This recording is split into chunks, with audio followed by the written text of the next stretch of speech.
नमस्कार दोस्तों, कैसे हो आप सभी लोग। दोस्तों, एक लड़का था। जब जब वो अपने घर से निकलता था और तब तब लोग उससे रोकते थे, टोकते थे और उससे कहते थे कि तुम्हारी पत्नी क्या नचनिया हो गई है। जब देखो जब सोशल मीडिया पे कोई ना कोई वीडियो डालती रहती है। कभी वो नाटक करती है, तो कभी वो नाचती है, तो कभी वो गाती है। आखिरकार तुम्हारे घर में हो क्या रहा है। अब देखिए, ये बात जब पति सुनता है तो वो अपनी पत्नी को समझाता था कि भाई बाहर के लोग बहुत ज़्यादा तुम्हारी बदनामी कर रहे हैं और हमारी बहुत बदनामी हो रही है और मुझे भी अच्छा नहीं लगता है लोग इस तरीके से जो टोकते हैं। तो तुम ये सब चीज़ें छोड़ दो, ये अच्छा नहीं लगता है।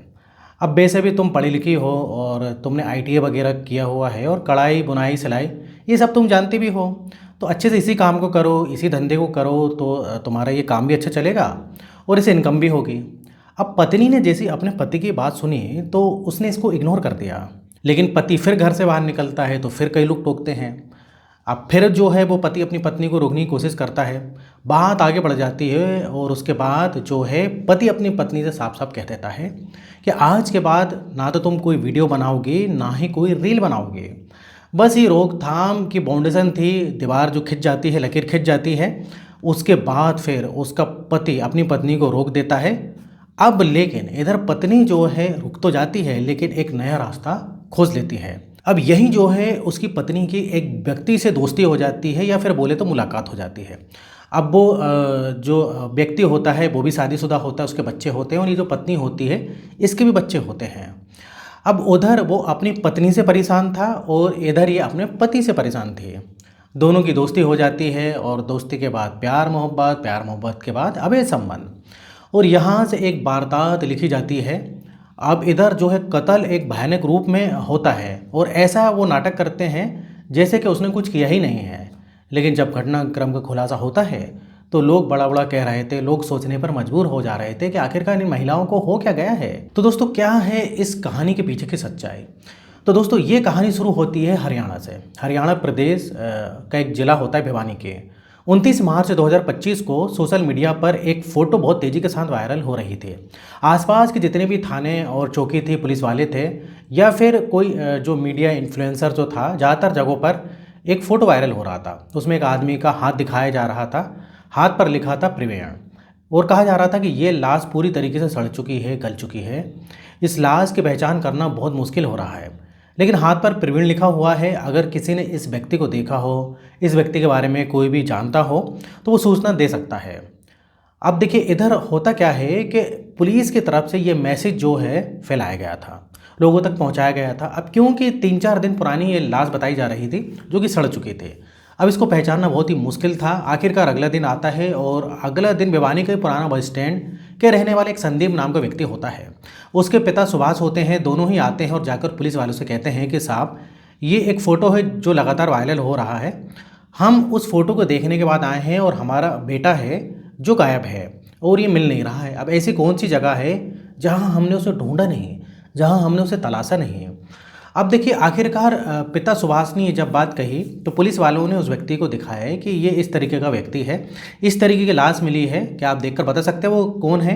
अब वो देखते ही पहचान जाते हैं कि भाई जो उसके कद काठी से, उसके कपड़ों से और जो उसके हाथ पर लिखा हुआ प्रवीण है, तो पहचान जाते हैं कि भाई ये तो हमारा बेटा प्रवीण है।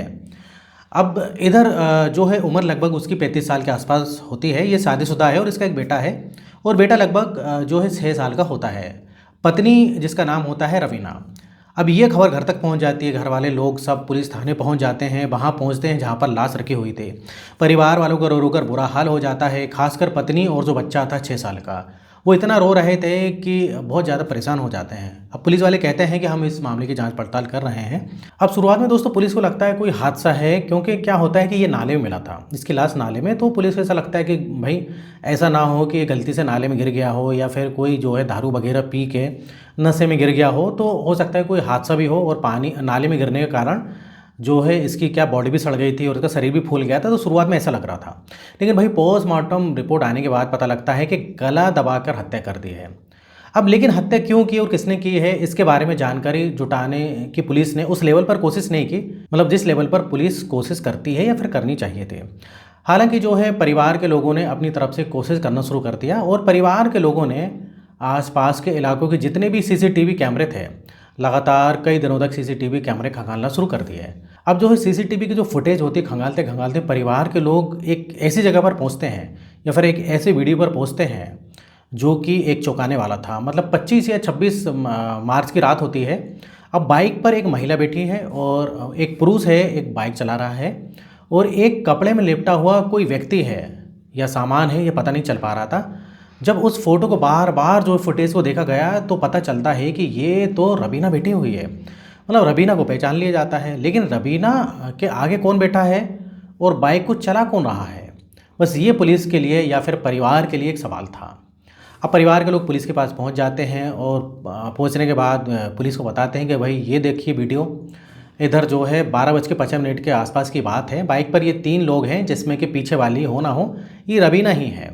आप इससे एक बार बातचीत कर लीजिए। जब पुलिस वालों के पास ये सूचना पहुंचती है तो पुलिस वालों ने रवीना को हिरासत में ले लिया और हिरासत में लेने के बाद पुलिस को कई दिन लग जाते हैं। लेकिन एक सवाल ये भी था कि आखिरकार बाइक पर कौन बैठा हुआ था, वो व्यक्ति कौन था। पुलिस ने आखिरकार 11 अप्रैल 2025 को उसको भी गिरफ्तार कर लिया, हिरासत में ले लिया। अब पुलिस जो है रवीना से पूछताछ करना शुरू कर देती है। तब रवीना बताती है कि रेवाड़ी की कोसली तहसील का एक गांव लगता है जुड़ी, वो वहाँ के रहने वाले होते हैं। 10वीं तक उसने पढ़ाई की थी और पढ़ाई करने के बाद जब ससुराल आती है, उसकी शादी होती है 2015 में प्रवीण से। सब कुछ उसकी ज़िंदगी में ठीक ठाक चल रहा था, एक बालक भी पैदा हो जाता है और इसी बीच में उसने 12वीं की पढ़ाई भी की है ससुराल में रहते हुए और ITI भी की और सिलाई का ये जो सिलाई कढ़ाई भी ये सब सीख ली। अब ज़िंदगी बढ़िया चल रही थी। लेकिन इसी बीच जनवरी का ये वाक़या बताया जाता है। अचानक किसी ने उससे कहा, रवीना से कहा कि तुम इतनी सुंदर दिखती हो, इतनी खूबसूरत दिखाई देती हो और अच्छी एक्टिंग भी कर लेती हो, अच्छी लिपसिंग भी कर लेती हो, तो किसी भी गाने पर तुम्हारी लिपसिंग बहुत अच्छी लगती है, तुम क्यों नहीं सोशल मीडिया पर अपनी किस्मत आजमाती हो। आजकल वैसे भी सोशल मीडिया का ज़माना चल रहा है। रवीना ने जैसे ही बात सुनी तो रवीना को लगता है कि हाँ, उसके अंदर भी हो सकता है कि प्रतिभा हो।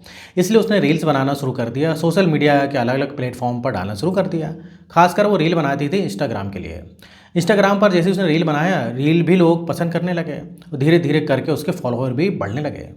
इधर तो उसकी रील बढ़ने लगती है, फॉलोअर बढ़ने लगते हैं। लेकिन जैसे ही आसपास के लोगों को ये बात पता चलती है, जो उसका पति होता है, ऑटो ड्राइवर प्रवीण होता है, अब उसको ये अजीब लगता है। और क्योंकि जब जब उसके पास कुछ लोग आते हैं, आसपास के लोग, वो कहते हैं कि भाई कि तुम्हारी बीबी क्या नचनिया हो गई है, तुम्हारी बीबी क्या नौटंकी में शामिल हो गई है। इस तरह की भद्दी भद्दी बातें जब रवीना के बारे में प्रवीण से कही जाती हैं तो प्रवीण अपनी पत्नी को समझाने की कोशिश करता है। उसने कहा कि रवीना भाई, बाहर के लोग तुम्हारे बारे में अनाप शनाप कहते हैं, इसलिए ये सब काम तुम छोड़ दो। वैसे भी पढ़ी लिखी हो तुम, जो पढ़ी लिखी हो, जिस काम के लिए तुमने पढ़ाई की है उसमें आगे सोचो, उसमें काम करो, आगे बढ़ो। लेकिन भाई पत्नी समझती नहीं है। पति काफ़ी समझाता है लेकिन पत्नी समझती नहीं है। और पत्नी सोचती है कि भाई ज़माना पसंद कर रहा है उसे, उसकी रील जो अच्छी खासी चल रही है और उससे दोस्तों उस रवीना को जो है कुछ इनकम भी होना मतलब चालू हो गई थी। इनकम भी कुछ रवीना कर रही थी, जो भी रील्स वगैरह वो बनाती थी। अब वो अपने पति से नाराज़ होने लगती है और इधर लड़ाई झगड़े भी भाई मियाँ बीवी के बीच, मतलब पति पत्नी के बीच लड़ाई झगड़े होने लगते हैं। और कई बार रवीना जो है लड़ाई झगड़ा करके अपने मायके भी जाया करती थी, चले जाया करती थी। अब जब जब प्रवीण जो होता है वो मायके से रवीना को लेकर आता है तो इसी मुद्दे पर फिर बात होती है, फिर इसी मुद्दे पर बहस होती है कि भाई तुम ये काम छोड़ दो, ये काम सही नहीं है। अब देखिए प्रवीण ने पूरी तरीके से काम बंद करवा दिया रवीना का और उसने बोला कि आज के बाद तुम ये काम कभी भी नहीं करना, कभी वीडियो नहीं बनाओगी और कोई वीडियो मैं बनाने नहीं दूंगा। अब जब रवीना वीडियो बनाती थी, रील बनाती थी, तब भी जो है उसकी दोस्ती होती है एक लड़के से और जिसका नाम होता है सुरेश राघव। अब सुरेश राघव जो है हिसार का जो है एक हासी एक गांव लगता है, वहाँ का रहने वाला होता है। अब इधर जो है 12वीं तक वो पढ़ा हुआ होता है। अब वो भी जो है यूट्यूब की दुनिया में अपनी किस्मत आजमा रहा था और एक्टिंग भी करता था और डांसिंग भी करता था, लिपसिंग वगैरह भी किया करता था। इस तरीके से उसकी ज़िंदगी चल रही थी। हालांकि उसके पिता ने जो है अपने ही साथ रेलवे में प्राइवेट नौकरी लगवाने की कोशिश की। महज 2 साल उसने नौकरी की और जब साल 2016 आता है तो उसकी शादी हो जाती है। उसका एक बेटा पैदा होता है, बेटी भी पैदा होती है। वो अपने घर में एक लौता होता है। साथ ही उसकी 5 बहनें होती हैं, 5 बहनों का एक लौता भाई। लेकिन शुरुआत से ही उसको लाड़ प्यार से रखा जाता है और पिता रेलवे में जॉब करते हैं और माँ गृहिणी होती है और दादी की पेंशन आती है। लेकिन वो खुद क्या करता है किसी को कुछ पता नहीं। वो कहता था कि भाई मैं यूट्यूबर हूँ और विदेशों में जाता हूँ, यानी कि वो कहता था कि वो दुबई में घूम के आया है। परिवार वाले इस बात से तो बड़े खुश होते थे, लेकिन अपनी पत्नी को, अपने बच्चों को कभी भी खर्चे के पैसे नहीं देता था, उनसे दूर रहता था। और अब अचानक से रवीना की जो है रील्स आना बंद हो जाती है। उसने रवीना से संपर्क किया सुरेश ने। उसने कहा कि तुम्हारी रील्स आना बंद क्यों हो गए। वो कहती है कि मेरा पति बिल्कुल इस चीज़ से इनकार करता है, साफ साफ मना करता है। वो कहता है कि ये सब चीज़ तुम मत बनाना, ये सब चीज़ मैं बनाने नहीं दूंगा। अब वो कहता है कि भाई तुम तो बहुत अच्छी रील्स बनाती हो और तुम काम करोगी तो और भी पैसा मिलेगा, तुम्हारा नाम भी होगा। इसलिए सुरेश और रवीना दोनों आपस में बातचीत करने लगते हैं, एक दूसरे के दुख दर्द बांटने लगते हैं। अब दोस्तों ये चीज़ चलते चलते कब इन दोनों की दोस्ती हो जाती है, दोस्ती से प्यार और प्यार के बाद अवैध संबंध बनने लगते हैं। और इस बात का पता चल जाता है प्रवीण को गुस्सा आता है। और इसके बाद जो है जब उसने बिल्कुल पूरी तरीके से प्रतिबंध लगा दिया था, फिर भी रवीना उसके साथ जो है चीट करती थी, फिर भी वीडियो बनाती थी और ये बात प्रवीण को अच्छी नहीं लगती थी। अब इधर दोस्तों होता क्या है कि 23 मार्च 2025 को रवीना और प्रवीण के बीच जो है कहासुनी हो जाती है और बहुत झगड़ा होता है। यहाँ तक कि सुनने में ये आया है कि जो है प्रवीण मारता भी है रवीना को। तो भाई इसके बाद क्या होता है कि जो रवीना का प्रेमी होता है जिसका नाम सुरेश राघव होता है, उसे वो साफ साफ कह देती है कि अब इसका काम तमाम करने का वक्त आ चुका है। मतलब भाई अब मुझको मेरे पति के साथ नहीं रहना है, इसको मारना है, इसका कत्ल करना है, ऐसा रवीना जो है राघव से बोलती है। इसलिए हम इसका काम तमाम करने वाले हैं, प्लानिंग करो, जो भी बड़े से बड़ी प्लानिंग हो सके और इसको हम रास्ते से हटा देंगे। इस तरीके की प्लानिंग की जाती है। अब दोस्तों तारीख आती है 25 मार्च को जो है प्रवीण सो रहा था, करीब रात का वक्त हो जाता है और इधर जो रवीना अपने प्रेमी को जो है फ़ोन करती है और प्रेमी जो है घर पर आ जाता है। अब प्रेमी जो है घर पर आता है और घर के अंदर दाखिल हो जाता है। 25 मार्च की बात है, रात की बात है। अब लेकिन क्या होता है कि भाई प्रवीण को आहट हो जाती है कि कोई आया है या फिर कोई है। तो अब इधर जो है वो तुरंत जाग जाता है। लेकिन इधर दोस्तों होता क्या है कि पत्नी पहले से तैयार बैठी थी। उसके गले में जो है एक दुपट्टा का फांसी का फंदा बनाया जाता है और गले को तब तक दबाया जाता है तब तक वो मर नहीं जाता। अब प्रवीण की हत्या करने में जो उसका प्रेमी जो होता है सुरेश, वो तमाम कोशिशें की, प्रयास किए और उस प्रयास में वो जो है सफल भी हो जाते हैं। मतलब दोनों मिलकर जो है प्रवीण की हत्या कर देते हैं। रवीना उसका प्रेमी जो है प्रवीण की हत्या कर देते हैं। अब करीब 12:30 बजे का वक्त हो रहा था। उसको चादर से लपेटा जाता है। लपेटने के बाद जो है उसकी बॉडी को जो है ऊपर वाली मंजिल से नीचे उतार कर लेकर आते हैं। अब सुरेश बाइक चलाता है और जो है पीछे प्रवीण बैठा होता है जो कपड़े में लिपटा हुआ रहता है और उसके पीछे बैठी होती है पत्नी। मतलब प्रवीण बीच में रहता है, पकड़कर जो है उसकी पत्नी उसको बैठती है। अब जो है लगभग 6 किलोमीटर दूर जो है एक दिनोत रोड पड़ता है। अब उधर पर एक दोस्तों नाला पड़ता है या फिर ड्रेन बोल सकते हो। तो नाले में ये लोग उसको डाल देते हैं और ऊपर से जो है झाड़ियाँ से ढक देते हैं ताकि यहाँ पर ये पड़ा रहेगा और जब ये लाश सड़ जाएगी, गल जाएगी, तब जाके लोगों को पता चलेगा और उसके बाद जो है पहचान पाना मुश्किल हो जाएगा। लेकिन कोई नहीं जानता था कि वो भले ही चाहें उसके लाश को पहचानना मुश्किल है, लेकिन उसके हाथ पर लिखा हुआ था प्रवीण और बिल्कुल वो साफ़ सुथरा था, उसमें कोई भी दिक्कत नहीं थी। मतलब वो क्लियर दिख रहा था और पुलिस ने उसी प्रवीण का जो है जो लिखा हुआ था हाथ पे, उसी का सहारा लिया और आखिरकार 3-4 दिन के बाद बॉडी मिल जाती है। बॉडी मिलने के बाद जो है परिवार वालों ने ही इस घटनाक्रम का अपने स्तर से जो है प्रयास किया। बाकी काम उसके बाद फिर पुलिस ने किया। अब पुलिस ने इन दोनों को गिरफ्तार किया है और गिरफ्तार करने के बाद जेल भेज दिया गया है।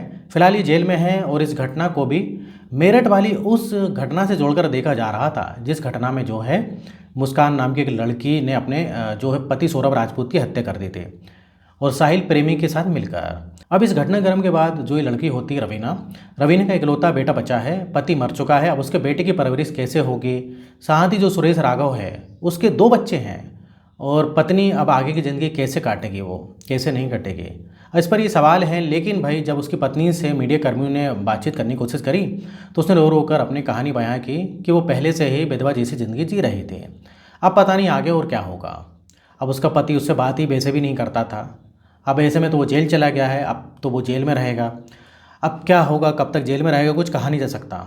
तो दोस्तों इस घटनाक्रम को सुनाने का उद्देश्य किसी को परेशान करना नहीं है, किसी का दिल दुखाना नहीं है, बल्कि आपको जागरूक करना है, सचेत करना है।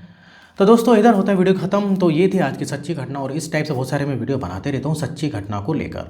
तो अगर आपने अभी तक चैनल को सब्सक्राइब नहीं किया तो चैनल को सब्सक्राइब कर लो। वीडियो को लाइक करना बिल्कुल भी ना भूलें कि वो कई दोस्त जो है वीडियो तो देखते हैं लेकिन चैनल को सब्सक्राइब नहीं करते हैं।